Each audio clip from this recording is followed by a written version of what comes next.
মদিনাতুল আউলিয়া আউলিয়াদের শহর হলো চট্টগ্রাম। এই শহরের মধ্যে ইসলামের বার্তা, নবীজির আদর্শকে বয়ে নিয়ে এসেছেন অনেক পীর মাশায়েখগণ, আল্লাহর আউলিয়া কেরাম। এর মধ্যে হযরত বাইজিদ বুস্তামি একজন অন্যতম।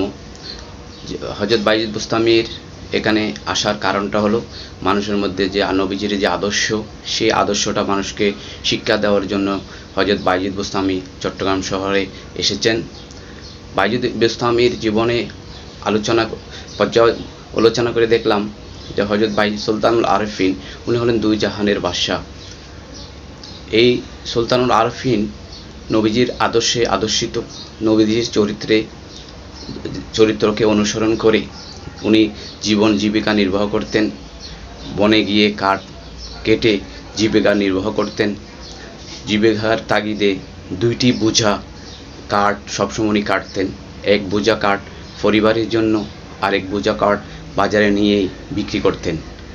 একদিন কাটার পরে যখন দুইটি আটি হলো, এখন উনি লোক হলো একা, কিন্তু বোঝা হলো দুইটি, কিভাবে এটা বাজারে নেবে? তখন বনে থেকে একটা বাঘ আসলো।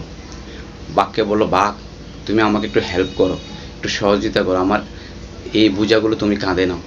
বাঘের উপরে এই দুটি কাঠের দুটি স্তূপ দুটি তুলে দিলেন। বাঘ নিয়েই বাজারে ওনাকে গন্তব্যে পৌঁছে দিলেন।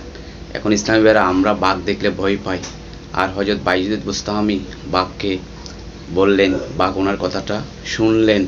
তাহলে কোন শক্তি দিয়ে উনি বাঘ ওনার কথা শুনে? তো বোঝা গেল যে আমরা দাবিতে মুসলমান হতে পারি, কিন্তু আমরা মুসলমান হতে পারি নাই। আমরা বাঘ দেখলে ভয় পাই, আমরা দাবি করি আমরা শ্রেষ্ঠ হতে হলে নবীজির আদর্শ লাগবে। আপনি যদি নবীজির আদর্শ মেনে চলেন, সৃষ্টিরা দেখবেন আপনাকে সহযোগিতা করবে। যেদিন বাঘ আপনাকে সহযোগিতা করবে, সেদিনে মনে করবেন আপনি মুসলমান হয়েছেন।